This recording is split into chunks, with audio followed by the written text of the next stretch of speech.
يقول السائل: ما حكم قول ونعم بالله؟ لأني سمعت من بعض طلاب العلم أن هذا لا يجوز، فهل كلامه صحيح؟ وما معنى قوله تعالى: نعم المولى ونعم النصير؟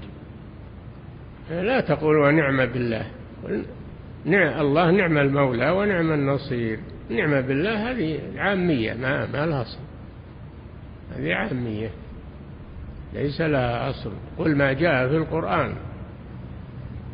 نعم الوكيل، نعم الوكيل، لا تقول ونعم بالوكيل.